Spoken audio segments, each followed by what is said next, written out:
There is an island in the Arctic Ocean, far to the north of the Siberian coast, where 4,000 years ago a small herd of mammoths was still alive. Not a fossil, not a memory pressed into stone, but living animals, breathing clouds into the cold, following the paths their grandmothers had worn into the tundra long before them.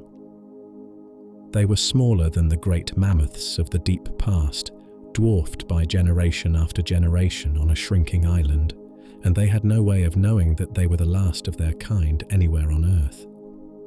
And so they grazed, the way something like them had grazed on this planet for hundreds of thousands of years, while the fog rolled in off the sea and the only sounds were the wind and the slow tearing of grass. There were only a few hundred of them now, alone on an island they had entirely to themselves. The water between them and the mainland had long since become, for them, the edge of the world. And far to the south, across a world those animals would never see, the Great Pyramid of Giza had been standing, finished and weathering, for 500 years. In the river cities of the Nile and the Euphrates, people had been writing for more than 1,000. Somewhere a clerk was pressing marks into wet clay to count out a measure of grain, and somewhere an old female was leading her herd along a ridge in the mist, and the two things were happening in the same hour, on the same small planet, and neither one had any idea the other was there. We tend to keep the Ice Age in one room of the mind and the human story in another, as though a wall ran between them. It is a quietly disorienting thing to find the door in that wall standing open, to learn that the last mammoths did not sink away into some unreachable depth of time, but lived on into the age of cities and writing and kings. They were almost still here. That herd at the edge of the Arctic was the final thread of something that had once wrapped the whole world. For most of the past few million years, this was a planet of giants. In the Americas, there were ground sloths as heavy as an elephant that reared up on their hind legs to feed in the high branches, and armored animals the size of a small car, and cats whose upper teeth curved down like drawn blades. Across the northern grasslands, mammoths and woolly rhinoceroses ranged in their thousands over a single cold prairie that ran from Spain to the Yukon. On the far southern islands, there were flightless birds taller than any man. Wherever you looked, the large was ordinary and the enormous was common. And then, one place at a time, the giants went out. Not everywhere at once, but in a slow wave that crossed the continents over tens of thousands of years. The strange thing, the thing that has kept scientists arguing for half a century, is what the timing of that wave was tied to. It was not the cold that decided it, and not the warmth. It was us. As people spread into each new land, into Australia, then the Americas, then the most remote islands of all, the largest animals of that land began to disappear, within centuries of our coming again and again, until most of the great creatures of the earth were gone. Except in one place. In Africa, where the giants and the human family had grown up beside each other across an immense stretch of time, learning one another slowly, the great animals largely stayed. The elephants and rhinos and lions and hippos that still move across that continent are not a museum and not a remnant. They are the living proof of the older world, the one corner of the earth where the lights were never switched off, which means the emptying of everywhere else was not a law of nature. It was not something the earth demanded. If you had been born on almost any other continent 100,000 years ago, you would have shared your valley with animals you now know only as bones behind glass. The world you were handed, its woods, its open plains, the particular quiet of them, is a world with the giants taken out of it. And that emptying, when you look at it closely, came closer to never happening than we usually let ourselves think. That is the ground we stand on tonight. We are the ones who arrived just behind the giants, too late ever to have seen one, yet early enough to hold their bones in our hands and feel how little time really stands between us and them. 4,000 years on that one island in the north and no more. We cannot walk back through that door, but we can do the older and gentler thing, which is to imagine our way in, slowly and with care, and ask what the earth might look like tonight if the wave had broken another way, if the giants had been allowed to stay. But before we step back across that cold, grey water, into the world as it might have been, if you find yourself drawn to these slow walks into the worlds that almost were, consider subscribing, and we can keep wandering them together, one long night at a time. And let us know where you're listening from tonight, your city and the hour on your clock. There is something steadying in seeing how far this quiet herd of listeners ranges, all of us awake under the same old sky. Now let's begin our journey back into the world while the giants were still in it. Step out onto that grassland at first light, and the first thing you would notice is the breathing.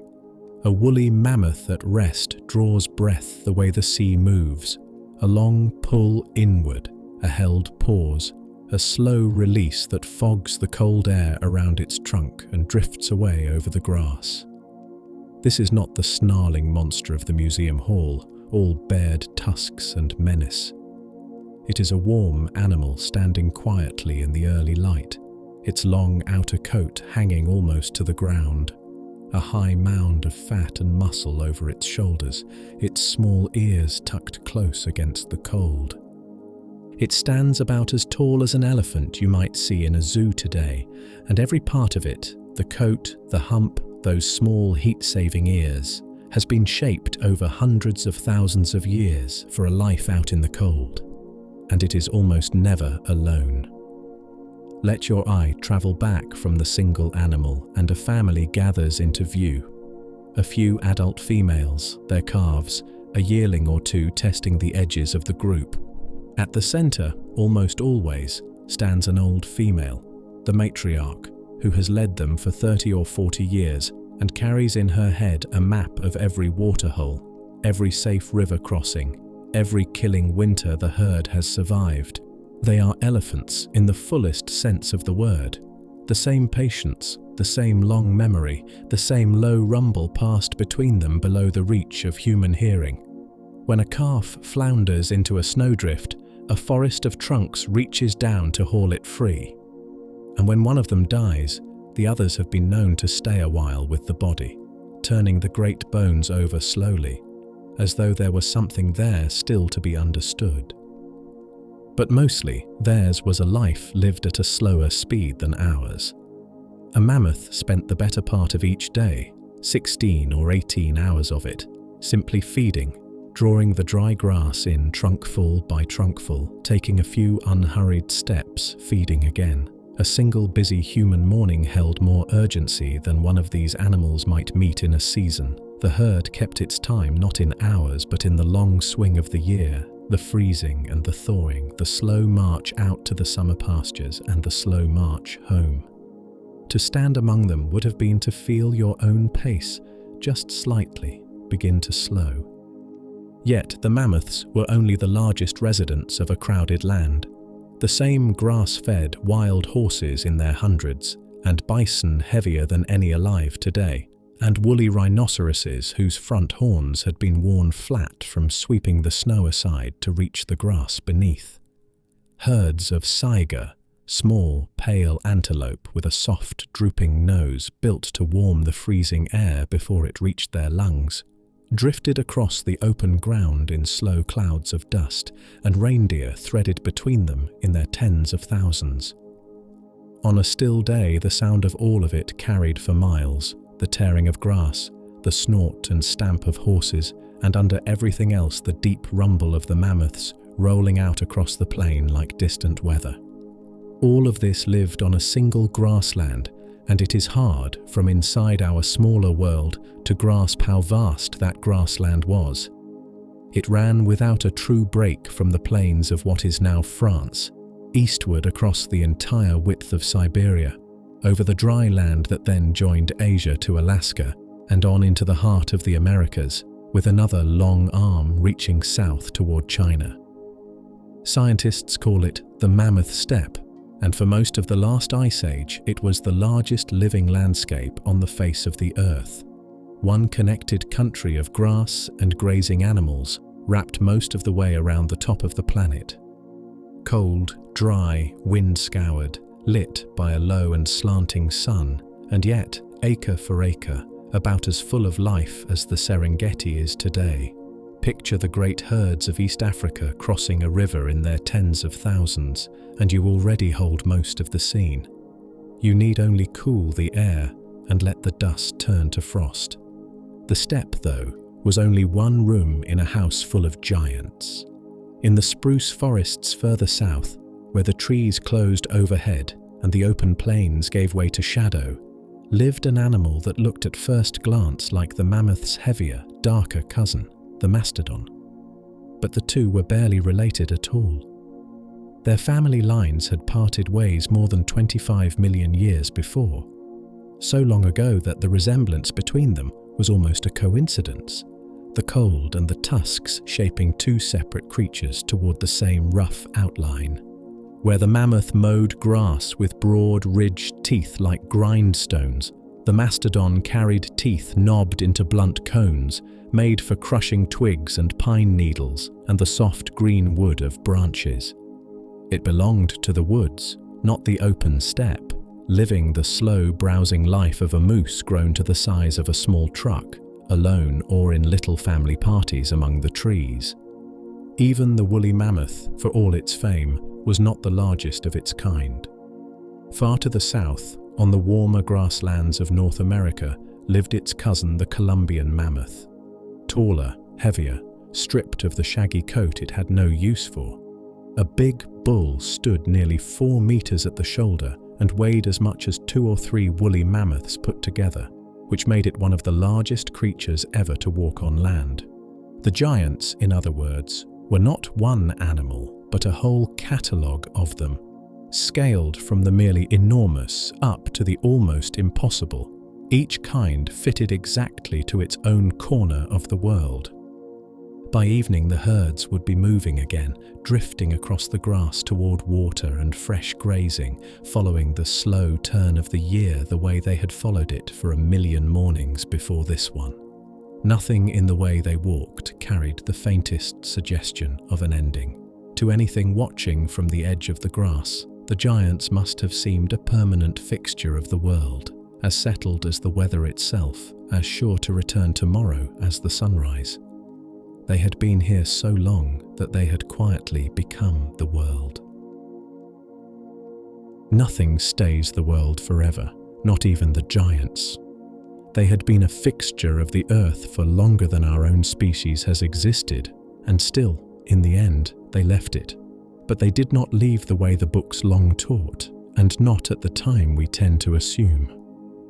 For many years, the textbooks gave the mammoths a clean and tidy exit. They went out with the ice around 10,000 years ago. When the world warmed, the great steppe broke into forest and bog, and the cold animals that had depended on it simply ran out of world. It was a neat story with a clear date and a single cause, and in the way that mattered most, it was wrong. The end of the giants was not a moment. It was a wave, and a slow one, not a single night when the lights went out across the world, but a darkness that crossed the continents one at a time over the better part of 50,000 years. In Australia, the great beasts were already gone by around 40,000 years ago, while much of Europe still had its mammoths and its cave lions. In the Americas, the losses came far later, in a single tight window near 13,000 years ago, when most of the largest animals of 2 whole continents disappeared within a few centuries of one another. Each landmass kept its own clock. There was no single ending to point to, because there were many. The very last of the giants almost everywhere made their final stand on islands, the hardest places for the wave to reach. On Madagascar, off the eastern coast of Africa, Elephant birds taller than a man and lemurs the size of gorillas were still alive perhaps 1,000 years ago. In New Zealand, great flightless birds called moa, some of them taller than a horse, walked the forests until only 6 or 7 centuries back. Again and again, the very last of a kind turned out to be a small population on some remote island, holding on long after the mainland had let them go. The mammoths were no exception. In 1993, a study in the journal Nature reported something that by every textbook then in print should not have been possible. On Wrangel Island, a remote scrap of land in the Arctic Ocean north of Siberia, mammoth remains had been dated not to 10,000 years ago, but to 4. It was the sort of result that has to be checked and rechecked before anyone will quite believe it. A small herd had survived there, sealed off by the rising sea for 6,000 years after their mainland cousins were gone, long after the rest of the world had written the species off. Those last mammoths were closer in time to us than to the people who first painted their kind on cave walls. The painters worked some 36,000 years ago. The Wrangel herd was still breathing only 4,000 years back, 8 times nearer to our own age than to theirs. Stretch the whole length of human history out like a road, and the mammoths walk almost all the way along it, nearly to where you are standing now. Had you been born into that early world and somehow carried far enough north, you could have stood on a cold shore and watched a living mammoth breathe. It would be the animal itself, unhurried and at home, living out a morning much like the hundreds of thousands its kind had known before it. Wrangel was not even the only refuge. Far to the east, on a small island in the Bering Sea called St. Paul, another band of mammoths held on almost as long, until around 5,500 years ago, and here the story takes a turn because no human being ever set foot on St. Paul while the mammoths lived. There were no hunters at all. What undid them, as best we can read it, was water or the loss of it. The island was slowly shrinking as the seas rose around it, its few freshwater lakes turning shallow and brackish, until there was no longer enough to carry a herd of thirsty giants through the dry months. They did not fall to spears. They simply, slowly, ran dry. For a long while, it was assumed that these last island mammoths must have been doomed from the start. A small, closed population, cut off for thousands of years, breeding only among themselves. Surely the reasoning went, such deep isolation had loaded their genes with errors until the herd broke under its own weight. It was a tidy explanation, and, like the first one, it has not survived a closer look. When geneticists read the DNA of the final Wrangel mammoths, sampled right up to the end, they found a population that was inbred, yes, but steady, not collapsing, not spiraling downward, but slowly shedding its worst mutations and holding its ground, generation after generation. It changes the shape of the ending. These were not the frayed, exhausted remnant of a dying line. They were a thriving herd with a future still ahead of them. So what took them at the very last? The honest answer is that we do not know. The genetics point away from a slow decline and towards something abrupt. A run of brutal winters, perhaps, or a sickness carried in on a migrating bird, or simply one of those freak seasons that can empty a small island almost overnight. A herd that had outlasted the entire Ice Age may, at the very end, have been undone by little more than bad luck. Had that one cruel season never come, there is no clear reason they could not have reached our own time. Mammoths on an Arctic shore while we launched our ships and drew our first maps of the world. And that is what turns this from a sad story into a stranger one. If the very last of them came so close, if their ending was an accident and not a sentence, then a harder question opens beneath the whole tale. Why did the giants leave at all, everywhere, across an entire world, when one stubborn herd at the edge of the Arctic shows so plainly that they did not have to? There is an answer to that question, two of them in fact, and they have been at war with each other for more than 50 years. What does it take to empty whole continents of their largest animals over and over across the face of the world? Ask one group of scientists and the answer is the climate. The ending of the Ice Age was a genuine upheaval, and the cold giants simply went down with the cold world that had made them. Ask another group and the answer is shorter and harder to hear. We did. Both camps have spent careers on the question, and the unsettling part is that both are partly right, and that the argument finally cracks open over the one continent that kept most of its giants while the rest of the world lost theirs. Take the climate first, because the case for it is real. The close of the last ice age was no gentle thaw. Over a few thousand years, the world tilted out of one state and into another. Mile-thick ice sheets melting back, the seas climbing, the great cold grassland that had fed the northern giants breaking apart into patchy woodland, marsh and tundra. An animal shaped for a dry, frozen plain can starve on a warm and sodden one. It is a convincing story, right up until the crack in it shows, and the crack is time. The ice ages did not come only once. Across the last 2.5 million years, the world swung in and out of the cold dozens of times through thaws at least as violent as the last, and the giants rode out every one of them. They had met this same upheaval again and again and survived it again and again. So the climate, on its own, is left holding a question it cannot answer.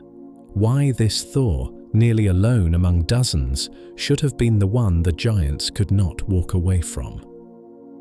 Which turns the eye toward the other suspect. We have already seen that the giants fell continent by continent, each in step with the arrival of people. But the pattern runs deeper than timing.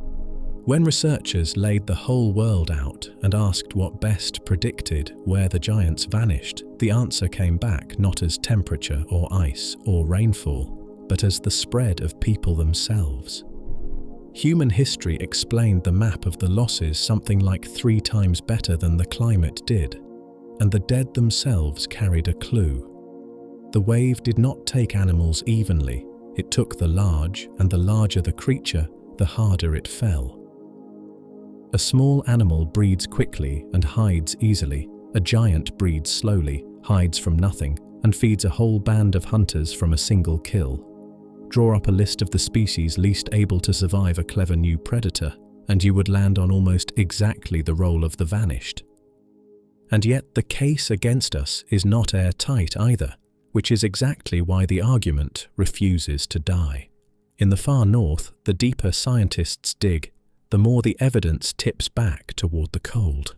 Across the Arctic and Siberia, the breakup of the Great Steppe seems to have done much of its damage on its own, long before there were ever enough people to matter. Neither simple story holds everywhere. The most honest reading is that there was no single killer. There was a changing climate that stressed the giants, shrank their ranges, and pulled apart the worlds they were built for.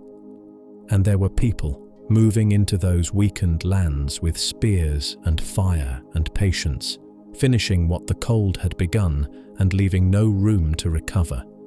Apart, the giants might have outlasted either one. Together, the two were almost always too much. There is one more piece of evidence, and it is the one that turns the debate into something closer to an answer. The surest way to measure a force is to find the place where it was absent.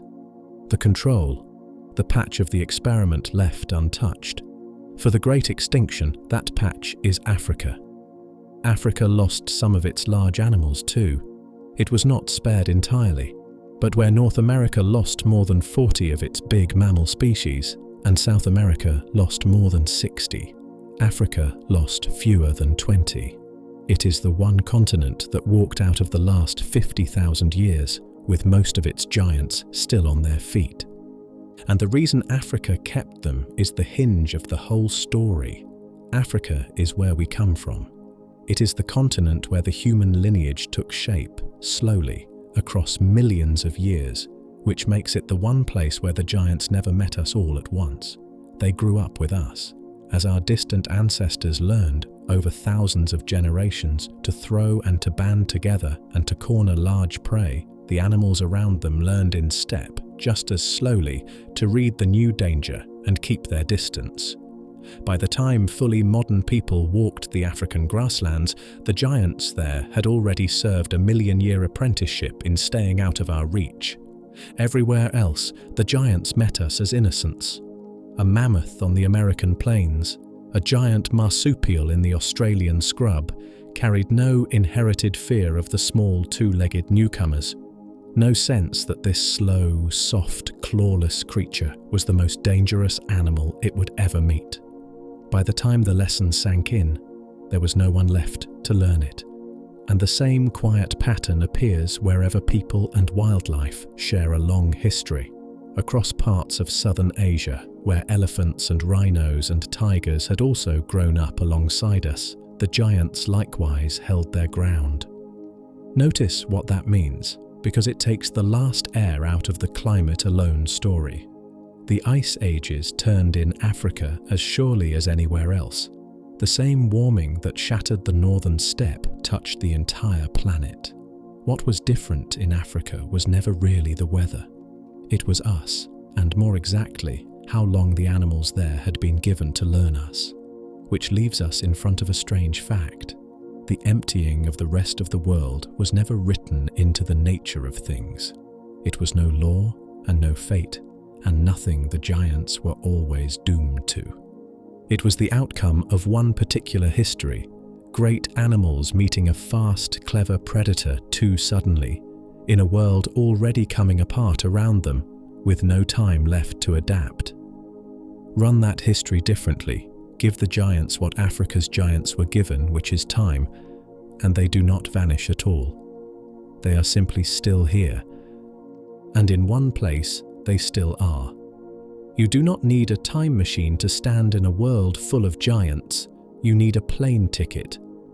Out on a dry African plain at dusk, where a family of elephants moves through the long light and the dust hangs gold behind them, you are not looking at a reconstruction of the past. You are looking at the past itself, unbroken, carried forward into our own morning, the one stretch of the earth where the experiment was never run the other way. That is what makes Africa more than an exception. It is the evidence. It says, plainly and continuously, that a planet can hold both people and giants at the same time, for as long as the two are given to learn each other. And if that was possible in one place, then just alongside the history we know, a single turn of events to the side, lies a whole planet where it happened everywhere. A world that kept its giants from end to end, from the Arctic down to the Amazon. It has been there all along, in the dark just beside us, waiting to be looked at. So let's go and look.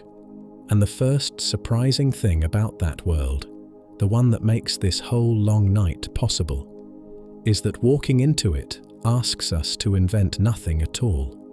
That runs against every instinct. A planet still ruled by mammoths and giant ground sloths and great cats sounds like the wildest kind of make-believe, the sort of thing you conjure from nothing and hope no one examines too closely. But it is the exact opposite of make-believe. The world of giants is not something we dream up, it is the world we already had, with one accident taken out of it. Here is the one thing we change, and the only thing. Everything the bones tell us stays true. The animals are the real animals. The climate still turns. The continents still drift on their slow tracks. Biology keeps its own unbending rules. None of that bends. We change only how it all came out. All the old forces are still here. A planet tilting out of the ice and a clever new predator spreading across it. But this time, the giants everywhere are given what Africa's giants were given. Time enough to learn us and to go on living beside us. The collapse becomes, instead, a long and wary truce. That one shift, and nothing more, is the door we step through. And the strange thing is how small that shift would have to be. We are not rewriting the deep history of the planet, not turning back the oceans, not rerouting the ice. Picture the whole of the past as a single long thread, then find the one place where it almost frayed. A few thousand years in one corner of the world, a few hundred surviving animals in another, the narrow margin between a herd that learned to fear us in time and one that learned it a season too late. We have already seen how close the very last mammoths came on their own, undone by nothing grander than a run of bad luck. The entire distance between the world outside your window and a world still full of giants is about that wide. One morning that tipped one way instead of the other, and kept tipping the same way across every continent. And because that one change is so small and so real, a fair question arises about what we are even doing here. Is any of this truly speculation at all? We file a modern world of mammoths under fantasy, somewhere beside dragons and floating cities. But fantasy invents, and this only extends. What we are imagining is not impossible or even unlikely. It is something the Earth actually did, on a continent that is doing it still. So when we guess at what a world of giants would be like, we are not spinning the guess out of nothing. We can hold it up against the real places where people and giants still share the ground, and read it off the bones that record what these animals ate and how they moved, and the rewilding experiments running right now, where a handful of the old grazers have been turned loose, show us pieces of it taking shape in real time. This is closer to a forecast than a fantasy, the kind you make by studying something that already exists and asking what it would do with more room. That does not make it certain. The further we travel from the places we can actually check, the deeper into a world no human eye ever saw, the more honest guessing it becomes. And we will say so whenever we cross that line. But a careful guess, built on what is real and tested against what survives, is a very different thing from invention. It is the difference between dreaming and reasoning. There is a real reason to make this crossing too, beyond the pull of the strange. A bone in a drawer can give you the size and shape of an animal, but never its place in the world, never what it held up, or held back, or made possible without anyone seeing. To see that, you have to let the creature live and follow what the living do. One promise keeps it honest: we will not sweeten it. A world that kept its giants would not be a kinder world, only a fuller one. The giants would cost us, exactly as they still cost the people who plant their fields beside elephants, and we will follow that cost wherever it runs rather than glance away. With that understood, the rest is only a matter of stepping through. So imagine you wake tomorrow on the far side of that single morning.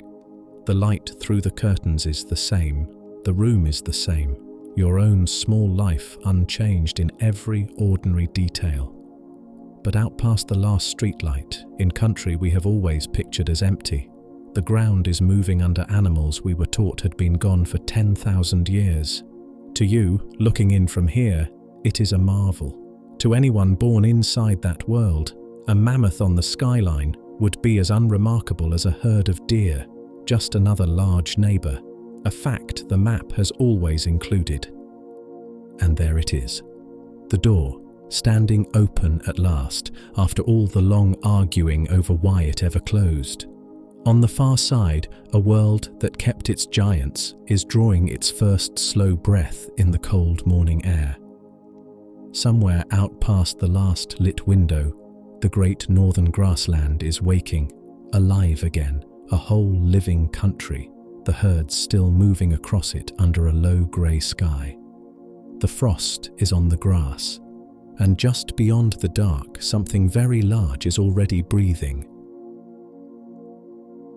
The sound that carries first across the half-light is the sound of grazing, a vast, soft, tearing rhythm, thousands of mouths pulling at the frosted grass at once, and beneath it, the slow footfall of animals too heavy to hurry.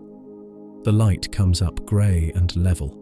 Frost stands on every blade, A herd of mammoths is moving along a low ridge, their breath rising in a single drifting cloud, and around them the plain runs flat and gold and treeless to the edge of sight. None of this is a memory. This is not a scene salvaged from the Ice Age and held up to the light. In the world we have stepped into, this is a morning that happened last week, and the week before, and every week for the last 10,000 years, without a single missing morning in between. That treeless plain is no accident of climate. It is something the animals build and must rebuild every single day. Left to itself, this far northern land does not stay open grassland. It silts up. Moss creeps in over the soil and holds the meltwater like a sponge. Willow and birch push up their first thin shoots, and within a few decades the open plain closes over into wet tundra and dark, crowding forest. That, more or less, is what happened across most of the real north once the giants were gone from it. But where the herds remain, none of it takes hold. A mammoth leans its weight against a young larch and the tree comes down. Hooves beyond counting churn the moss back to bare earth and tread the seedlings flat into the mud.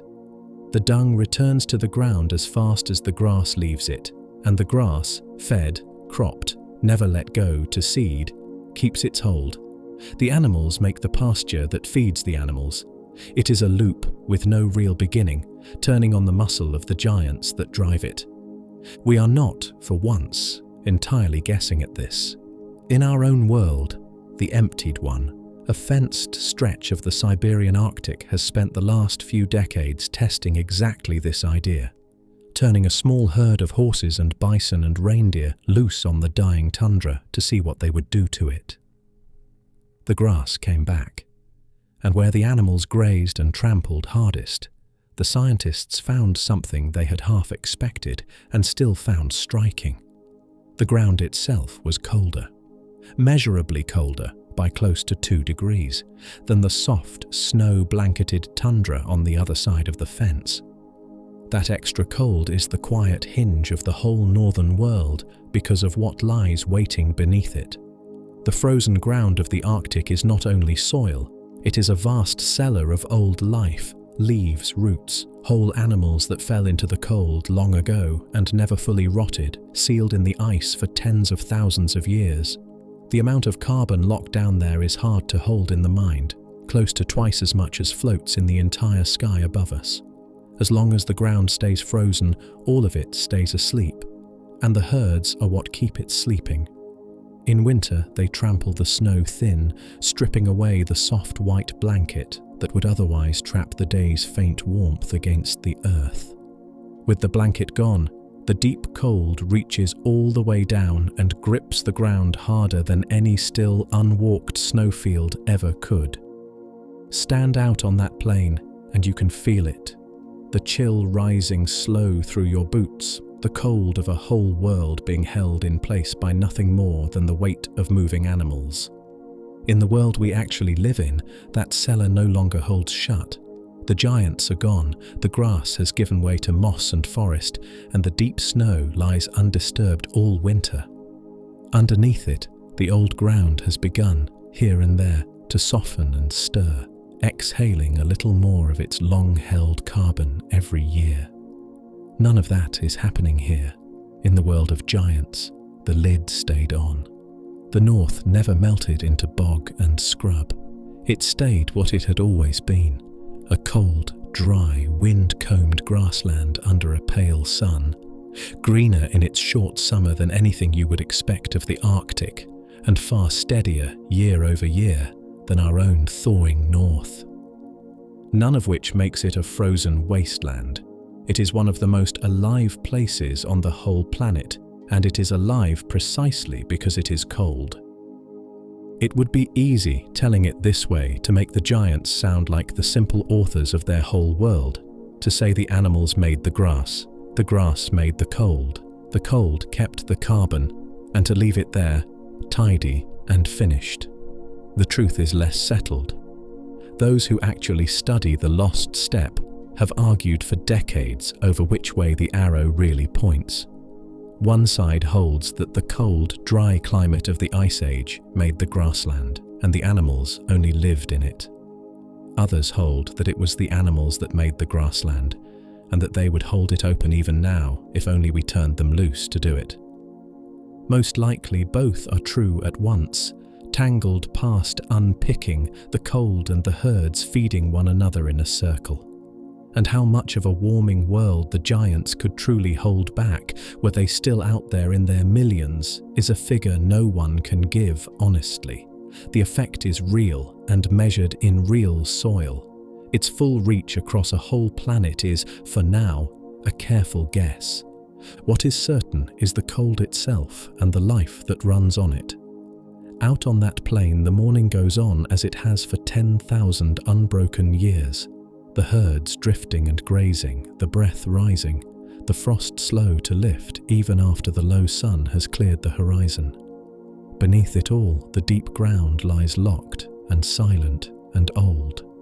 It is the Ice Age world's last grassland, carried on into a warmer age, kept alive and kept cold by the animals that walk it. And the North, for all its reach, is only one country among many in this world. Far to the south of all this frost, where the cold loosens and the land turns green and warm, the giants are at work on something else entirely. It is a slower, stranger labour, one written in seed and fruit and in the long patience of trees. To watch that labour up close, you need only pick up a fruit you already know.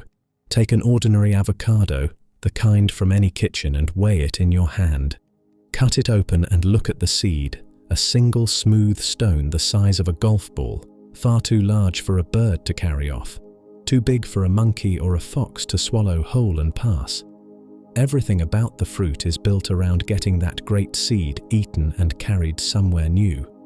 The soft, oily, energy-rich flesh is the bribe. And yet, in the world we live in, there is no animal left with a throat wide enough to take the deal. The avocado is a fruit built for an animal that is no longer there to eat it. This is not the quirk of one strange fruit. In 1982, two biologists put a name to the pattern in a paper whose title has stuck ever since: The Fruits the Gomphotheres ate. The Gomphotheres were a kind of ancient elephant, long vanished from the Americas, and one of the paper's two authors, Paul Martin, was the very man who would later argue that human hunters had emptied those continents of their giants in the first place. Their idea was quietly radical. Many of the big, sweet, heavy-seeded fruits of the New World, they pointed out, make little sense as food for any animal living there now. They make sense as food for the giants. Each of these fruits had struck the same old bargain: flesh in exchange for travel. It offered a rich meal to a ground sloth or a gomphothere, and asked only one thing in return: that the animal carry the seed away inside it. A day later, miles off, the seed would be set down in a warm heap of dung, planted and fertilized in a single act. You can almost read the intended customer off the fruit itself. The fruits that birds carry are small and bright, sized to be plucked and flown off. The fruits built for giants are the opposite in every way, large and dull, in greens and browns and muddy yellows. Too heavy to dangle from a twig, they simply drop to the ground, where only something big and earthbound would ever trouble to finish them. The avocado is the famous case, but it is hardly alone. Across the American Midwest, the Osage orange still drops a fruit the size and weight of a grapefruit, green, hard, faintly brain-like, that rots on the ground each autumn, untouched, because no animal there will eat it. The honey locust hangs out long, sweet, leathery pods and arms its trunk with branching thorns the length of a finger, guarding against browsers that have not passed beneath it in 10,000 years. All across the Americas, the trees are still keeping their appointments with the dead, making fruit for mouths that no longer come and bristling against teeth that will never close on them again. In our world, that bargain has hung open for 13,000 years now. The fruit still offered each season, the partner long gone. But step back into the world of giants, and the deal is being honored exactly as it always was. Walk into one of the warm southern forests of that other present, and you will find the keeper waiting at the branch. A gomphothere, one of the very giants the fruit was named for, curls its trunk around a low, laden limb, strips the ripe avocados from it, and swallows them whole, stones and all. It does not chew the seeds. It has no reason to. The animal moves on, browsing as it goes. And somewhere down the valley, a day and several miles later, the seed comes back to earth exactly as the fruit always intended, bedded in dung, well clear of its parent's shade, ready to rise into a tree of its own. The avocado in that world is no relic advertising for a ghost. It is a fruit doing its job. And planting is only the half of it. The giants do something larger and harder to see. They move the world's fertility around. Nutrients, left to themselves, drain steadily downhill, washed off the high ground by rain, carried down rivers, pulled toward the sea, until the heights and the deep forest interiors run thin and hungry, while the lowlands and floodplains grow rich. A large animal works against that drift. It feeds in a fertile valley, fills its enormous gut, then carries all that richness uphill and inland on its own four legs, and scatters it back across the poor ground as dung. The bigger the animal and the farther it roams, the more it carries. Fill a continent with giants, and it gains a kind of circulatory system, its nutrients pumped steadily back uphill against gravity by the slow daily walking of its largest animals. In our own world, when the giants died, researchers estimate that this pumping all but stopped. Across the Amazon, the models suggest, the natural spread of one vital nutrient collapsed by more than 90%. That figure is a model, an educated guess rather than a measurement, and the careful people who made it say as much. But the direction of it is not in doubt. A world that keeps its giants keeps its bloodstream. So pick that avocado up one more time. In the world we live in, it is a kind of widow, still dressing itself in rich flesh each season, still offering the old bargain, and carried now only by us, by accident, because we happen to like the taste. The mouth it was shaped for has been gone so long that we forgot it was ever owed anything. But in the world of giants, the keeper would not have to be imagined. You would only have to follow the trail of broken branches to the edge of the trees, where something vast stands in the green shade with the juice of the fruit still on its lips. The fruit in your hand has its partner back. Nothing in that world is waiting. And that is the thing that should, by rights, start to worry us. A world this generous, planted and fed and endlessly renewed by animals that eat and trample and fertilize on a continental scale, sounds almost too rich to hold together. Such appetite, left utterly unchecked, does not build a forest. It strips one bare. So what is it, in a world this full of hungry giants, that keeps the whole green abundance from being eaten down to the roots? The answer is waiting in the long grass, and it is holding very still. At the edge of a herd of wild horses, where the low gold light breaks against a stand of pines, something is crouched and motionless, watching. It has been there a long time. A saber-toothed cat, heavy through the shoulders as a small bull and dun-coloured as the dry grass it lies in, has fixed on one animal at the margin of the herd and let the rest of the world fall away. Everything in it is gathered and waiting. If you were standing on that plain, you would feel the change before you understood it. The way the birds fall quiet, the way the horses lift their heads as one.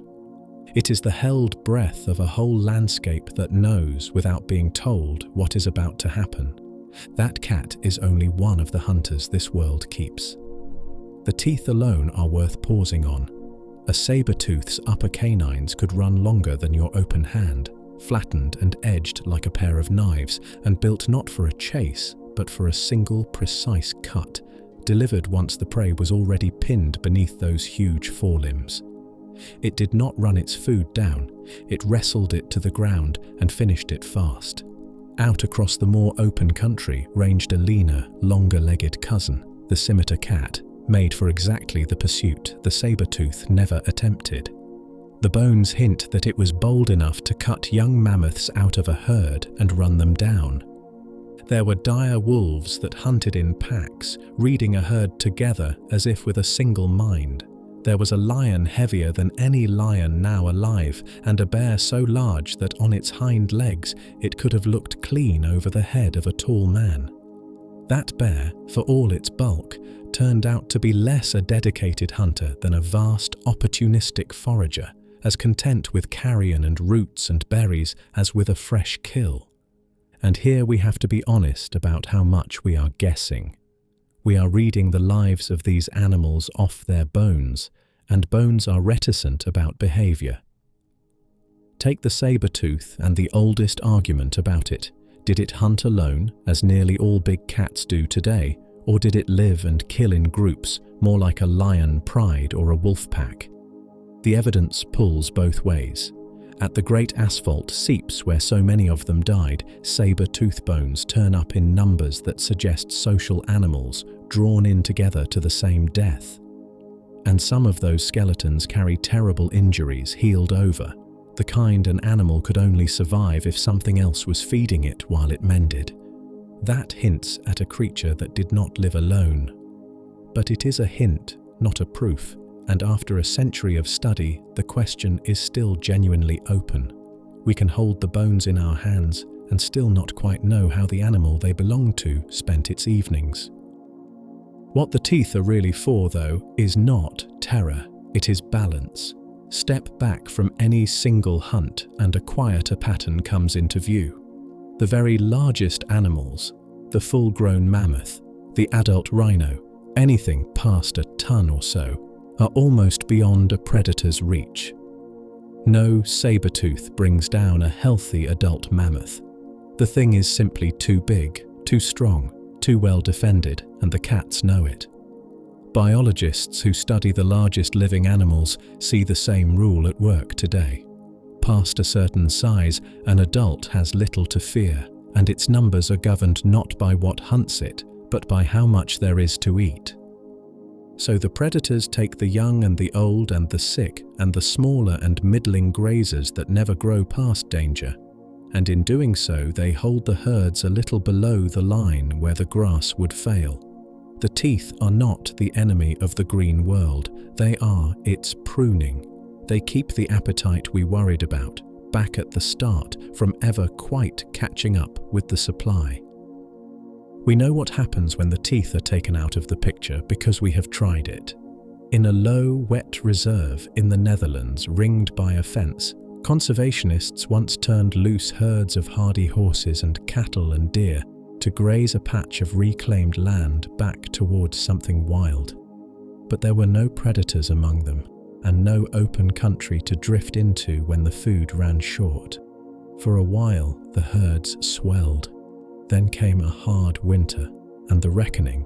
With nothing to thin them and nowhere to go, the animals stripped the land bare and began to starve, and by the end of that single winter, roughly 6 in every 10 of them were dead. That is not a Pleistocene. It is a famine behind a fence. A world full of giants without its great predators would not be a peaceable kingdom. It would be a slow catastrophe. Too many mouths, too little grass, and no patient teeth to keep the numbers honest. So the world we have walked into is plainly a dangerous one. There are animals in it that could kill a full-grown horse in the time it takes to gasp. Animals that cross the dusk on soundless feet and will hunt again before the night is out. To stand in that world would be to carry, always, a low and steady awareness that you are not the largest thing in it, nor the most dangerous.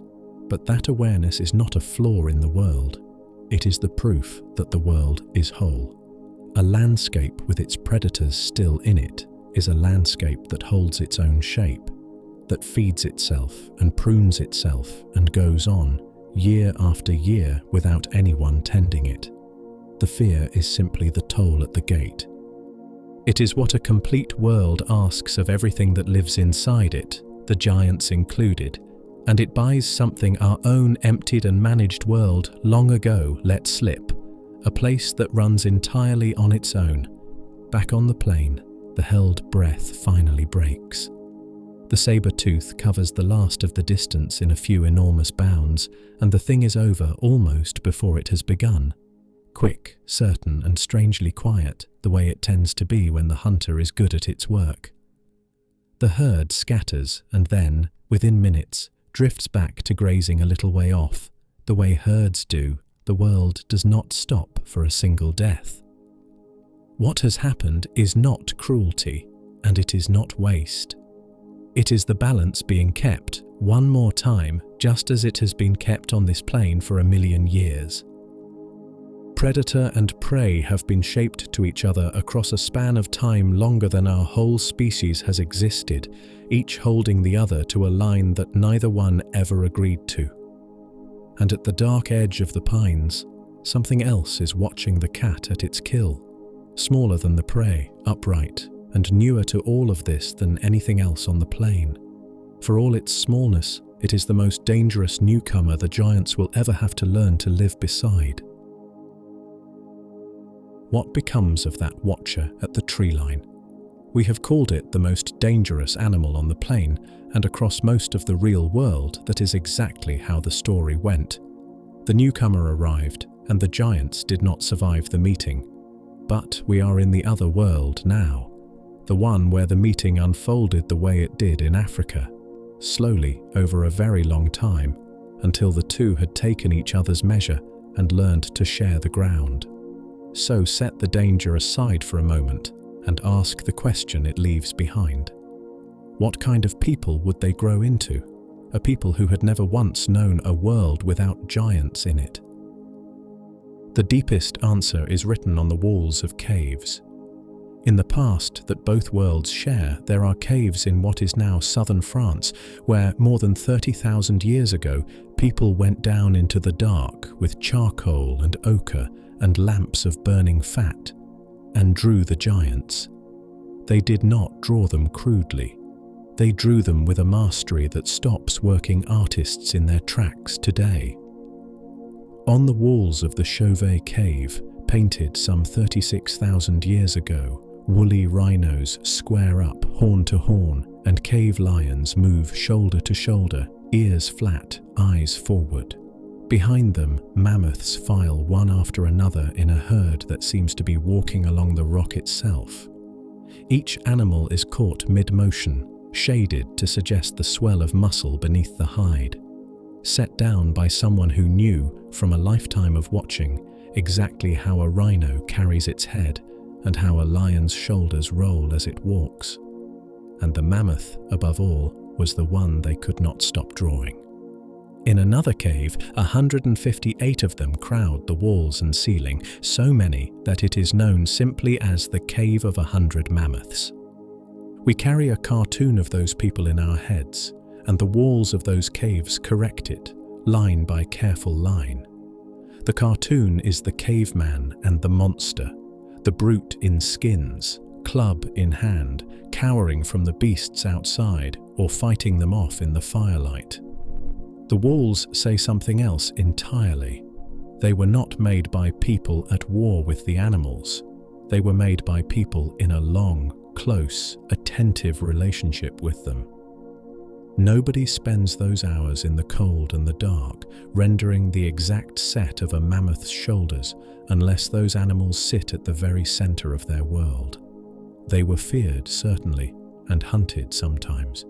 But they were also watched and known and dreamed about and held in something close to reverence, and the careful, unhurried lines on the rock are hard to read as anything but an act of love. And here the two worlds part. In ours, that attention had a length and an end. The animals on those walls were already dwindling when the last of the paintings were made, and within a few thousand years, they were gone. Those caves became what they are to us now, galleries of the dead, the most beautiful elegies anyone has ever made. We find them again by torchlight, tens of thousands of years too late to mean anything to the animals drawn on their walls. We come to them as mourners. In the other world, nobody mourns because nothing was lost, and the chain was never broken. The same impulse that set a mammoth on a cave wall 36,000 years ago was passed down hand to hand, parent to child to grandchild, through every generation between.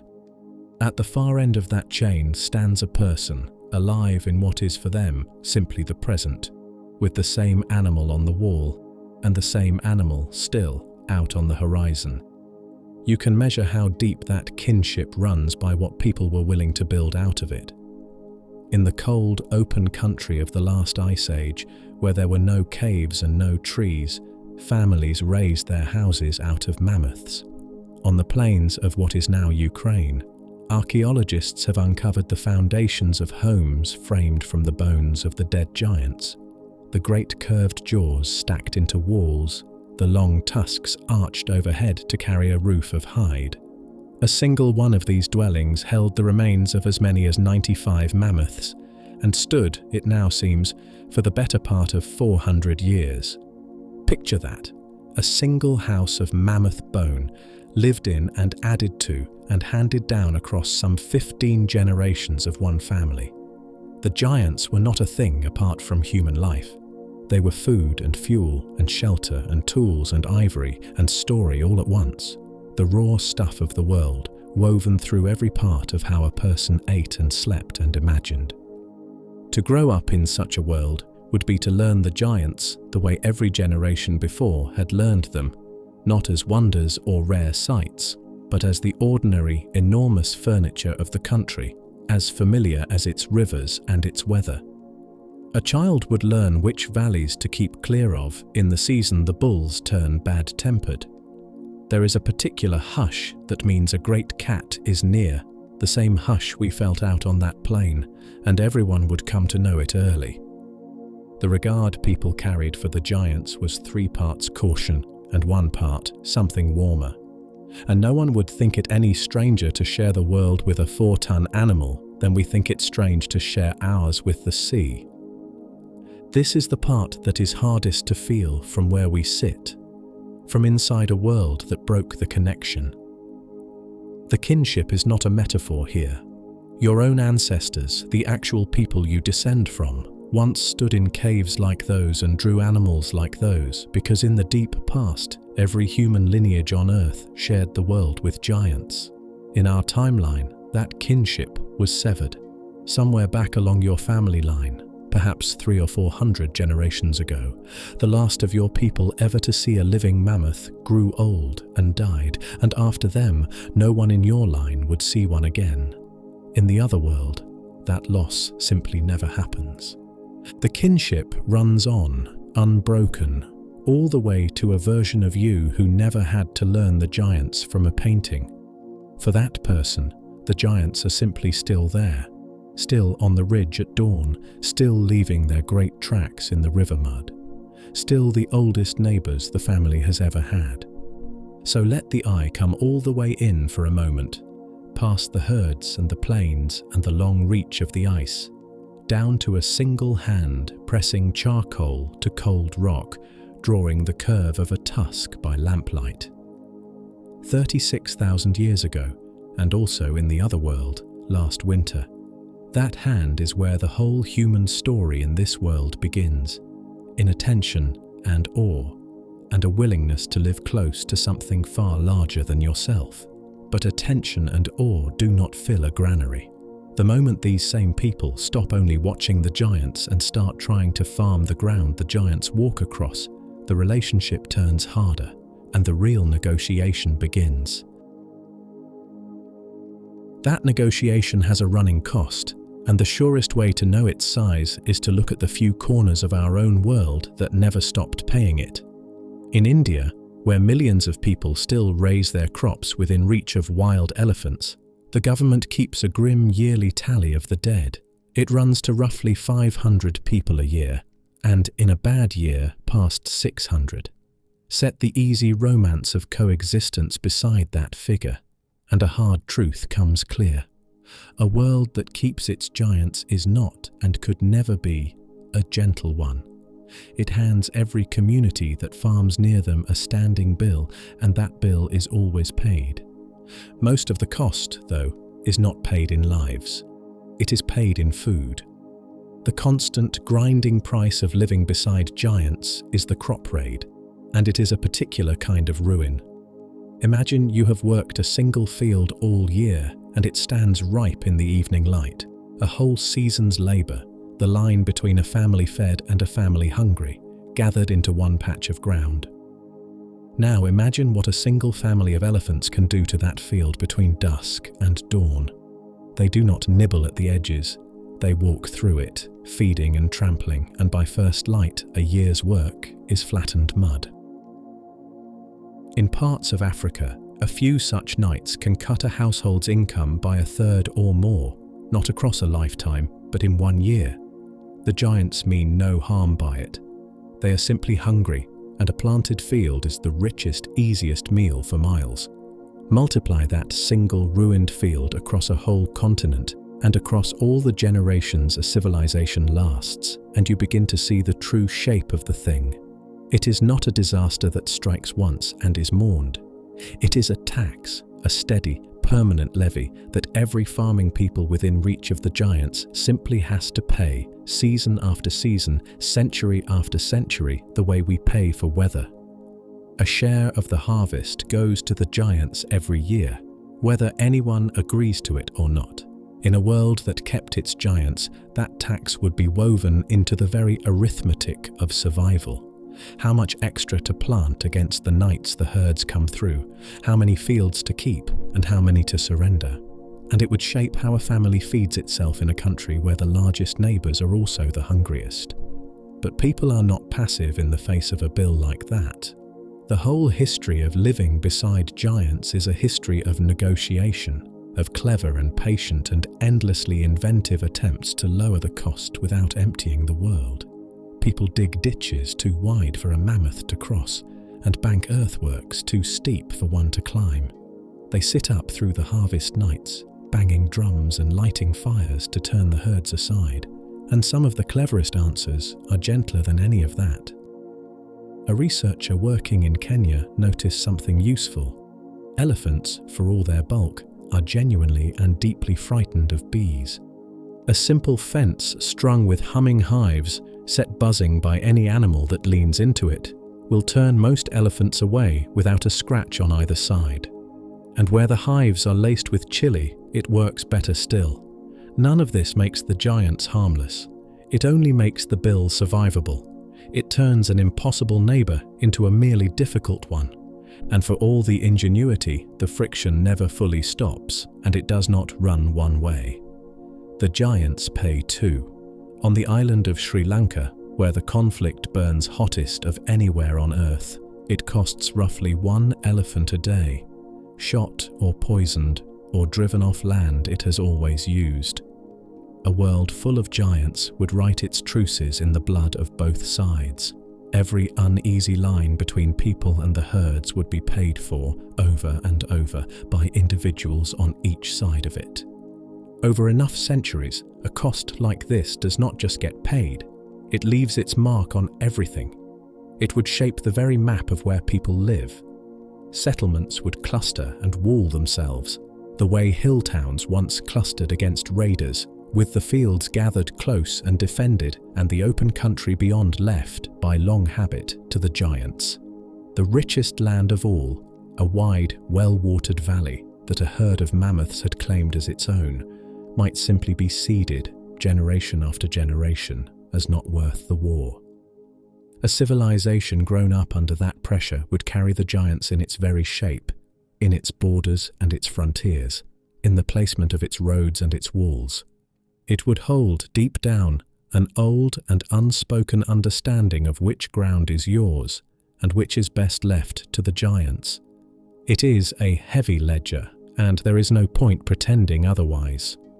The people of that world would pay, in fields and in fear, and sometimes in lives, a tax that we have never had to pay at all. But the ledger has two sides, and this is the part we are least used to seeing. The tax buys the world.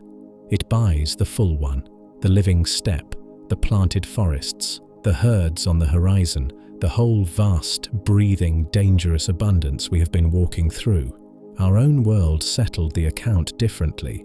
We paid no tax to the giants, asked nothing of our fields but that they feed us, and in exchange we got the quiet, emptied world we actually live in, the one where nothing large is ever waiting at the edge of the field. Both worlds paid. They simply paid for different things. And so, at first light, a farmer stands at one edge of a field with a giant standing at the other, the two of them regarding each other across the rows. Their two kinds have faced each other across that exact gap for 10,000 years. It is an old standoff, and a weary one. Most mornings it ends the way it always has. The giant drifts back toward the trees, the farmer counts what is left, and the long negotiation rolls on into another day. But somewhere, on some such morning, in some such field, a different thought begins to form. And it is one of the oldest and most audacious ideas in the whole human story. The giant standing in the rows is enormous and patient and strong beyond anything a person could ever be. And the thought, once it surfaces, is a hard one to put back down. That the animal need not be an enemy at all, that all that strength and all that patience might somehow be turned to use. Picture yourself standing at the shoulder of a working mammoth in the cold light of a winter morning. It has spent the last hour dragging cut timber out of a forest no machine could ever reach, and now it stands steaming and patient while the harness is checked across its chest. In your hand is the lead rope, and the rope, when you think about it honestly, is a kind of polite fiction. It is a few strands of twisted hide against 10,000 pounds of animal that could snap it without noticing, or pluck you off the ground and set you in a tree if the mood took it. The rope holds nothing. What holds the mammoth is something else entirely. Years of patient teaching, a long habit of trust, and the animal's own willingness every single morning to stay. The animal is a partner then, not a possession, and the partnership is renewed, or it is not, with each new dawn. That word, partner, matters, and it is not the word we reach for first. When we picture a world that kept its giants, we tend to picture them tamed the way cattle are tamed. Herds of farm mammoths behind fences, bred and managed, livestock with tusks. It would almost certainly never have gone that way. We can be confident about that because of the one giant we did manage to keep close. We have worked elephants for something like 4,000 years across India and southern Asia, and in all that time we never once domesticated them. There is a hard, surprising line between taming a single animal and domesticating a whole kind, and the elephant sits firmly on the wrong side of it. Almost every working elephant alive was born wild and caught young, its spirit gentled by people, its blood entirely its own. The old phrase for such an animal is exact and a little chilling, a wild thing in chains. The reason runs deeper than effort, and a biologist named Jared Diamond set it out as clearly as anyone. Domestication, he argued, is not something one can simply decide to do to an animal. It is a narrow gate a species has to pass through, and to pass it, the animal must satisfy a whole list of conditions at once. It needs a workable diet, fast growth, a willingness to breed under human eyes, a calm temper, a herd structure with a leader a person can step into, and nerves steady enough not to bolt in panic. Fail any single one, and the gate stays shut. Of all the large animals on Earth, only about 14 have ever made it through. Diamond's neat list has its critics, and the real picture is surely messier than any 6 rules, but the broad lesson holds. The mammoth fails on the plainest grounds of all. A mammoth grows far too slowly to be worth breeding. A calf needs well over a decade to come into its strength, and, like the elephant, it will not reliably breed in human hands at all. So the giants of that world would not be livestock. They would be something stranger and older, a workforce of wild animals. Each one would be caught from the herds, gentled over years, and worked through a long life, with the next generation taken fresh from the wild to begin the whole thing again. Picture the heavy lifting of a whole pre-industrial civilization, done not by oxen and horses, but by mammoths and their kin. Timber hauled out of deep forest, stone dragged to the foot of half-built walls, families and their goods ferried across rivers on the backs of animals that waded where no cart could go. For thousands of years, the elephant was exactly this in southern Asia, the engine of empires, of logging and war and royal display, never bred for the work, always borrowed from the wild. A world of giants would simply have done the same thing on a grander scale, in more places, with larger and stranger beasts. And where there is power like that, there is always war. Every civilization that ever kept working elephants eventually marched them into battle, and a world of giants would have done the same.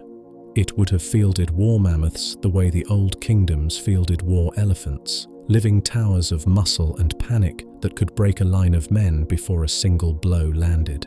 But the war giant was always a treacherous weapon, because the animal beneath the armor was never really yours. At one great battle in India more than 2,000 years ago, a king's war elephants were undone by the noise and the wounds and the chaos, and turned in their terror and trampled back through their own lines.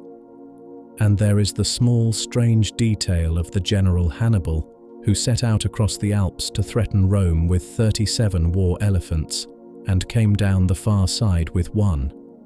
A single animal walked out of those mountains, the one he rode himself, while the other 36 lay dead behind him in the cold. The strength was real. The control was always alone. This is the deep truth that runs under all of it. In 4,000 years of working the elephant, feeding it, naming it, riding it into battle, grieving it when it died, we never once turned it into something that was simply ours. The same would be true of every giant in that other world. You could teach a mammoth and trust it and spend a lifetime at its side, coming to know it the way one knows an old friend and being known in return. But you would never own it, not really, and you would never breed the wild out of it. The animal leaning its great head against your shoulder in the evening would carry in its blood an unbroken line back to the free herds out on the plain. And on any morning it chose, it could simply turn and walk back into them and be gone. So that is the bargain this world struck with its giants. Not ownership, but a long, wary, working partnership. The strength was borrowed, the wildness left intact, the line between the tamed and the free deliberately never quite erased. People built their labor and their wars and their oldest stories around animals that they fed and trained and rode and grieved, but could never in the end fully call their own. And they did it not for a few centuries, but for as long as there have been people at all, in an unbroken line running from the first painted cave down to the present day. We have followed the giants and their people from the deep past, up through farm and forge and battlefield. But what does all of it add up to now? What would a fully modern world look like on the morning we are imagining, with all of this, the herds, the hunts, the harnesses, the long negotiation, lying behind it as ordinary history? On an ordinary morning in that other present, everything at first looks like home. There is a road and traffic on it, power lines run overhead, and a plane draws its thin white line across the sky. Somebody 2 doors down is scraping frost off a windscreen. Somebody else is already on a phone, walking fast, only half awake. It is a modern world, fully, recognizably modern, with all the wires and engines and small glowing screens our own runs on. And then you lift your eyes to the long ridge that closes off the edge of town, and there, grazing against the line of the hills in the early light, is a herd of mammoths. Not one person on the street so much as glances up, because there is nothing to them to glance at. The giants have always been there. They are simply part of the view, and that ridge is only the near edge of it. Beyond the hills, the open country runs on for hundreds of miles, range and corridor and reserve threaded between the towns, and out in all that space move the giants this world never lost, sharing the continent with the people who built it. Once you start looking, the seams between the ancient and the modern are everywhere, and nobody finds them strange. The herds are tracked from space, their movements pinged to the phone in your pocket so the morning commute can route around them. Motorways run on tall embankments, with wide green underpasses at the old crossing points, so the migrations can pass beneath the traffic the way they always have. The giants turn up on the news, and in the election promises, and on the banknotes. Children grow up able to name the local herds the way ours can name football teams. It is a civilization that went to the moon and came home again without ever once having the whole planet to itself. All of that comes at a price, of course, and the price is paid in the same coin it always was. The giants still raid the late season crops. They still now and then kill someone who gets between a cow and her calf on a dark road. But in this world, that danger is not a wilderness problem to be solved and forgotten. It is simply part of the texture of public life, as ordinary and as permanent as traffic or weather or tax. Every government has a ministry for it. Every map of where people may build and farm and drive is drawn with the great ranges left blank, ceded by long treaty to the herds. Half of all politics in some places is the endless negotiation over that line, where it should run, who pays when it is crossed, and how much of the continent was ever really ours to take. And around that permanent fact, a whole modern world has grown up. There are insurance schemes for a field flattened overnight, and compensation funds, and an entire profession of people whose job is to coax a wandering herd gently back across a border. There are tour operators and wildlife economies and sacred sites. There are the working giants still in some countries, hauling and carrying as their kind have for thousands of years, now sharing the roads with trucks. The giants are in the art and the advertising and the national anthems. They are, in every sense, citizens of the modern world, inconvenient, expensive, dangerous, and utterly beloved. And none of this is as far-fetched as it sounds, because pieces of it already exist in our own world. Look at India today, a country of well over 1 billion people with its space program and its software cities, that is also home to tens of thousands of wild elephants and a few thousand tigers. It manages them every single day as a vast and difficult and permanent national concern. The elephants there walk railway lines and raid sugar fields and shut down highways, and the country lives with it because it always has. And it is not only India.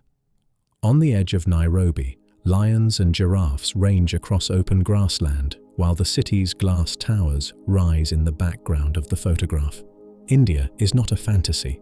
It is a working, modern nation that simply never finished emptying itself of giants. The world we are imagining is only that same arrangement, written across every continent. The ordinary 21st century business of sharing the ground with something enormous. And here is the strange thing it does to the feel of a world. Most of us assume that a planet still full of giants would be a wilder, rougher, more frightening place than our own. And in the plain matter of danger, it is.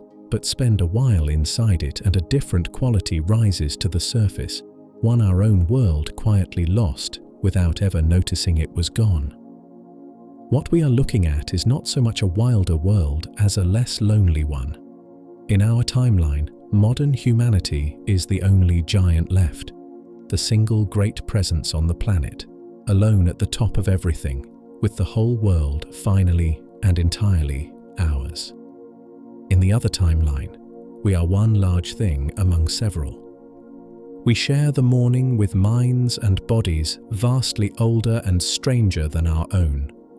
We are powerful there and clever and dominant in most of the ways that matter, but we are not and have never been alone. That, in the end, is what the other world has that ours does not: company. A planet of fellow giants, more or less, sharing a continent that no one species was ever allowed to wholly own. It is a fuller world and a humbler one, and on a quiet morning it can seem like the more grown-up of the two. And the strangest part of all is this: a part of our own world has started lately to want it back. In laboratories that did not exist a generation ago, in our emptied and lonely present, a small number of people have begun trying to do something that, until very recently, belonged entirely to dreams. They have set out to reach back across that closed door and pull the giants through it into our world after all.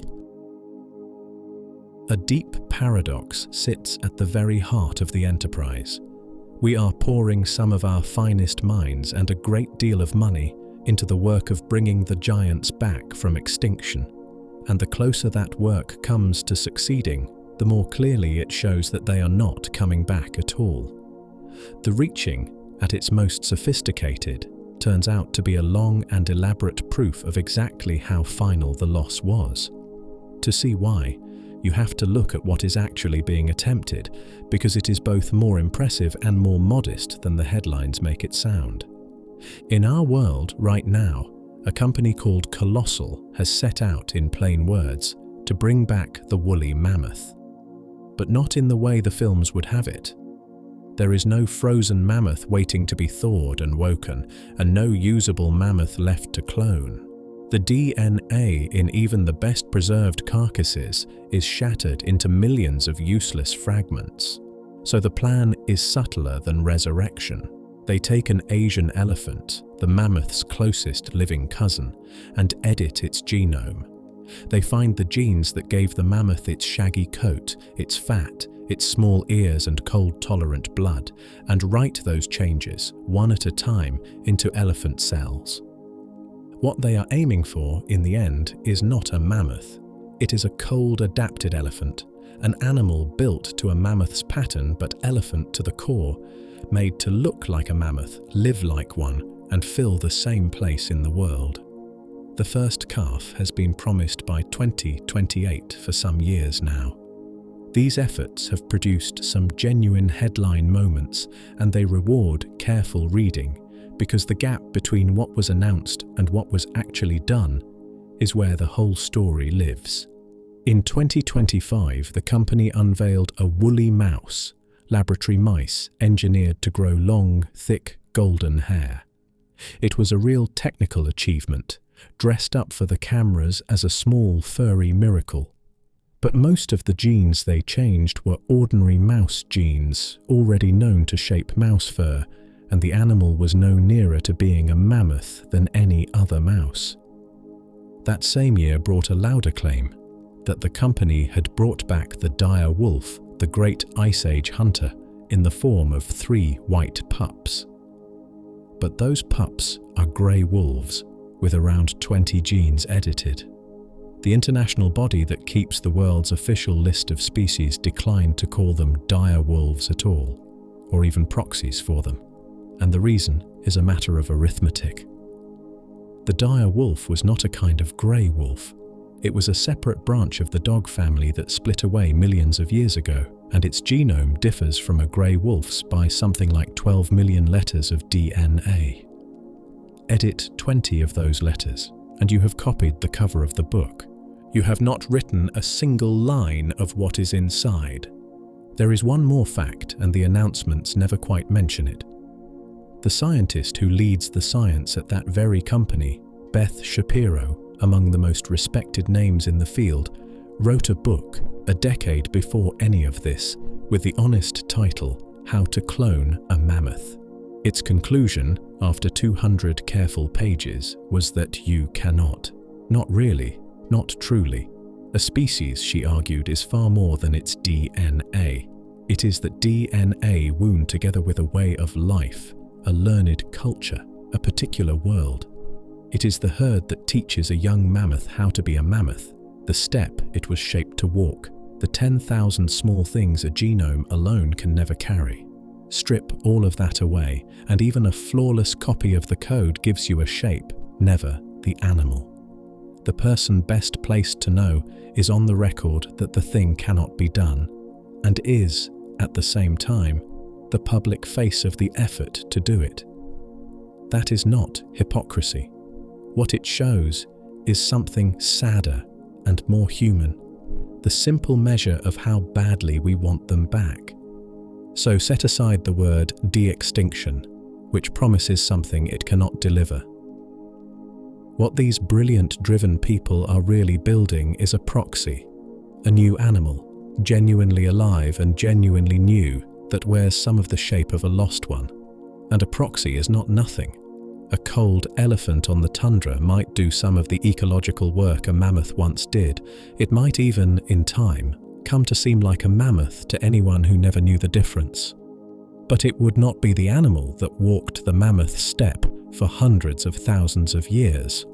That animal, the actual woolly mammoth with its particular history written into every cell, is still gone and stays gone no matter how convincingly we rebuild its silhouette. We can copy the shape. The thing itself does not come back. And yet there is something in the attempt that deserves more than a skeptic's shrug. Strip away the press releases and the overreaching, and what remains underneath is a longing, old and deep and entirely real. People are spending fortunes and careers reaching after the giants because, at some level we rarely say out loud, we miss them. We feel the emptiness of the world they left, even those of us who never knew it was once full. The reaching back is grief in the end, translated into laboratory equipment. It is an attempt to undo a loss so old that no one now alive ever witnessed it, and to live somehow in the fuller world we have spent this whole night imagining. And what the reaching finally reveals is the size of what we lost. We miss them enough to attempt the impossible, and all our genius, turned to the task, can close its hand on nothing more than a beautiful living copy. You happen to live in the timeline that is doing the reaching, the emptied one, the lonely one, the timeline trying with all its cleverness to buy back a fraction of what the other world simply kept. And if you follow that effort all the way down, past the headlines and the funding and the long arguments, you arrive at the smallest thing imaginable. It is a single living cell in a dish, under a cold laboratory light, with one tiny edit being made to a single strand of its DNA. Everything, all the longing, all the genius, all the ache of the reaching, comes down in the end to that. One cell, and one change, and a hope. But the gap that cell is trying to leap is not really a gap in a genome at all. It is a gap in time, a fork in the deep past, so old and so wide that no edit to any cell could ever close it. To see how wide, we have to step back one last time from the laboratory and the present, all the way to the morning the two worlds came apart. Step back then to the fork and notice first what the world of giants actually is from where we stand. It is not a place we can go. It is an absence. Picture a great plain at dusk in our own world, the wind moving over empty grass and nothing answering it. 10,000 years ago, that ground would have been shaking under 100 tons of moving animal. Now there is only the wind. The world of giants is the silence on that plain, and the thin grey band in the rock where the big bones stop, and the missing weight at the edge of every landscape we have ever called wild. We do not feel it, most of us, because we were born into the quiet and have never known the world to be otherwise. But the quiet was never the natural state of things. It is a wound we simply stopped noticing a very long time ago. And the strangest, most vertiginous thing about that wound is how nearly it never happened at all. We have been circling this all night. Now let it land plainly. The world of giants was not lost to some vast, unstoppable force, grinding the giants down by laws no one could have changed. It was lost by a margin so thin that it is almost not a margin at all. Remember the very last of the mammoths holding on at the edge of the Arctic. That whole final population may have sprung from as few as 8 animals, and it did not die because it was doomed. It died, in all likelihood, from a single stroke of bad luck. One hard season that happened to fall the wrong way. Remember, too, that Africa kept its giants and keeps them still. The standing proof that coexistence was always within reach. The great emptying of the world was never written in the stars. It hung, again and again, on small things. A few hundred survivors here, a single bad winter there, a wave that could have broken 100 different ways. And Wrangell is only the clearest case, the one that left a number we can hold in the hand. The whole long emptying was made of moments like it. Each continent's giants went down in their own narrow window, and each of those windows was its own close call, a balance that tipped, but only just, and only after the animals had hung on for thousands of years against the odds.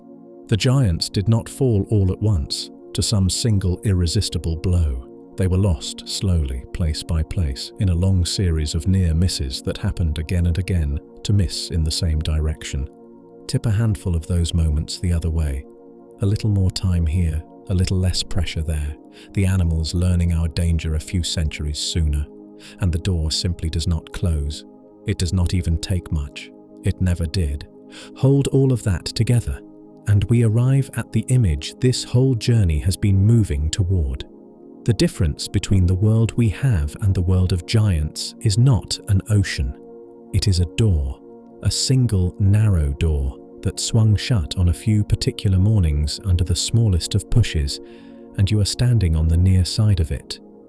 You happen to be born into this room, the quiet one, with the door already closed, and the other world just on the far side of it, close enough almost to feel the cold air slipping under the gap. That is the vertigo of it. Not that the giants are gone, but that they so very nearly stayed. The whole of that other earth, the living steppe, the planted forests, the herds on every horizon, the less lonely world, was never far away and never impossible. It was always right here, a hair's breadth off, held shut by almost nothing, and you belong to this side of it by accident, not by law. You were born into the quiet world because a few hundred animals, in a few hard winters, happened not to come through. The silence you have always taken for the simple way of things is, when you look at it squarely, the most contingent fact about your whole life. It would be easy, standing this close to that door, to grieve, to decide that the wrong world won and that we are stranded in the lesser one. But the honest answer is harder than that. We do not actually know that the world of giants would have been the better world. It would have been a fuller one, and a wilder one, and a less lonely one. But we have seen too what it would have cost, the trampled fields, the dangerous roads, the lives given up every year to the great animals at the edge of the light. Would it have been a kinder world, or only a different one? Richer, but harder, less lonely, but never safe? We cannot say, and perhaps that uncertainty is the honest place to stand. Not mourning a paradise we were cheated of, but simply holding the knowledge that another whole world was possible and came within a single morning of being real. So we end where the reaching ended, at the door. Not flung wide, the way the dreamers would have it, and not bricked over either, the way it can feel on the emptiest days. Just closed, a narrow door in the long wall of time that the world leaned against one morning and did not, in the end, hold open. We cannot reopen it. That much at least is certain. The mammoths are not coming back over the ridge, and the saber-tooth is not returning to the long grass, and the great ground sloth will not reach again into the branches of a living tree. What is left to us is not the world of giants, but the knowledge of it. the shape of what was almost ours, held quietly in the mind on a night like this one. The door is closed, but we know now exactly what stood on the far side of it, and we can hold that a while in the dark before we let it go. There is one question we have walked carefully around all night, and now, before we let the world go, it is time to ask it. We have built a whole planet together in the dark, its frozen steppe, its planted forests, its great cats and its working mammoths, its cities that learned to share the ground. But we have never quite asked whether it could really have held. Would a world that kept its giants have had room for us, for everything we have become, the cities and the science and the long climb out of the caves? And the harder half of the same question: would we, in the end, have had room for it? Take the first half. It is genuinely possible that we would never have risen at all. A planet still ruled by mammoths and lions and short-faced bears might simply never have left room for a small, slow, clawless animal to climb to the top of it. Perhaps the giants would have held us forever to the margins, a clever but minor creature, kept to the rocks and the high country. We might never have grown safe enough or numerous enough to raise a city or a science or a self-portrait on a cave wall. Or perhaps not. Perhaps we would have risen exactly as we did, only later and warier and humbler, a civilization that grew up knowing in its bones that it was never the only power in the world. The honest truth is that we cannot know. There is no way to run the experiment. The one planet that could have told us is the one we are standing on, and it ran the other version, the empty one, and kept no record of the road it did not take. There is something almost dizzying in that first half of the question when you sit with it. All night we have pictured ourselves into that other world, building the cities, taming the mammoths, painting the caves, standing in the modern street while the herd grazes on the hill. We put ourselves in it without thinking, the way you always do. But there is no guarantee we would have been there at all. The version of us that rose in a world of giants might have been a different creature entirely, shaped by different pressures into a different form, or might never have risen past the firelight at all. When we imagine that world, we may be imagining a house with no one home, a whole living earth turning through its days and seasons that no mind was ever there to notice. And that too is part of what we cannot know. The second half of the question is harder still and less flattering to us. Suppose we had risen anyway in that fuller world. Would we have left the giants alone? Our whole history in this world is the history of a hungry species, one that has again and again emptied the places it spread into, taken the land it wanted, and let the largest and slowest animals pay the price. Even now, even here, the giants that did survive into our age, the elephants, the rhinos, the great cats of Africa and Asia, are not safe. They hang on under heavy guard, their numbers falling, pressed harder every year by a species that keeps needing more room. It is entirely possible that a world which kept its giants would only have kept them longer, that our growing hunger would have closed that door too, in the end, just more slowly and with more regret. And yet, set against that, there is Africa. There, the one place where we and the giants truly grew up together. We did not empty the world. We made a wary, difficult, imperfect peace, and it has held in its rough way for longer than our species has had cities or farms or names for things. The elephants are still there. So maybe coexistence was genuinely possible, not a brief reprieve, but a lasting thing. Maybe a world that learned everywhere what Africa learned could have carried its giants indefinitely, all the way to whatever ending the earth eventually writes for everything. We cannot say, and we never will. The question has no flaw. You can fall through it forever and never land on an answer, because the only world that holds the answer is the one we are not living in. And there is a strange peace in that, once you stop fighting it. We are used to a world that answers, that yields its secrets to a good enough instrument, a patient enough question. But this is one of the questions that has no answer waiting at the end of it, and never will. The world of giants is not a problem to be solved. It is a road the earth did not take, vanishing off into a dark we can lean toward but never enter. And perhaps the wisest thing on a quiet night is simply to stand at the edge of that dark and look. Let the question stay a question, not a wound and not a regret, but one of the great open spaces a thinking creature gets to keep.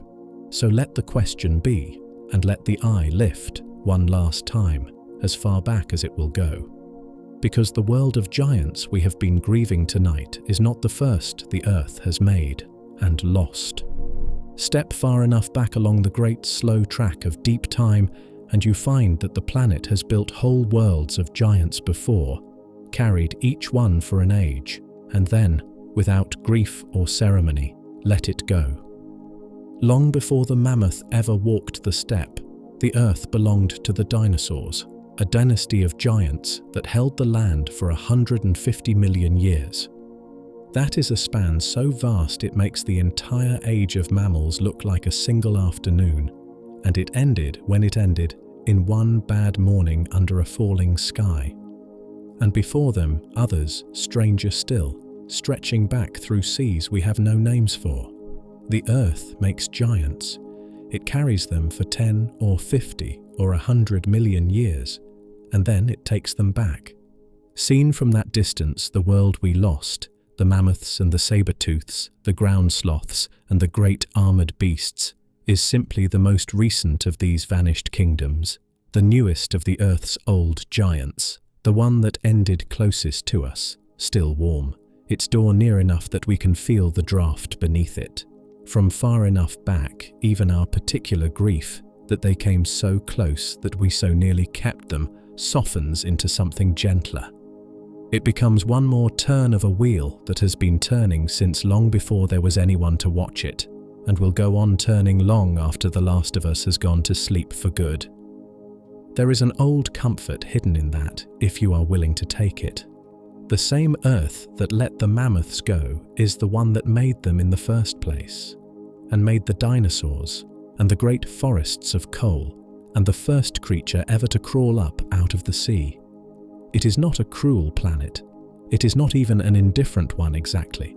It is something stranger and larger than either, a maker and unmaker of worlds, working on a timescale that has no use at all for a single night's grief. To know that the giants are gone is sad. To know that they are gone the way everything is eventually gone, folded back into a process older and deeper than sadness, is something else. It is almost, on a night like this, a kind of rest, and here, at the very end, is the thing most worth holding on to. The earth that makes and unmakes these worlds keeps none of them. It does not remember the dinosaurs. It kept no grief for the mammoth, no record of the saber-tooth, no memorial to a single one of the countless creatures it has carried and let fall. The ice came and went without mourning what it crushed. The continents drifted apart and forgot the shapes they had been. The planet simply moves forward, shedding its worlds behind it like seasons, holding on to nothing at all. And then, late and almost by accident, out of all that forgetting, the earth grew something that could remember. Us. We are the part of the planet that looks back. We are the only place where the lost worlds are kept, not in the rock where they crumble, but in the soft dark behind a pair of open eyes.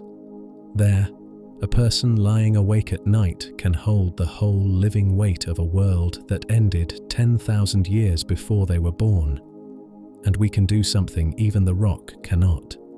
We can hold a world that never happened at all. Everything we have built tonight, the steppe that stayed green, the herds on the modern hills, the mammoth at the edge of the field, is a world the earth itself never carried.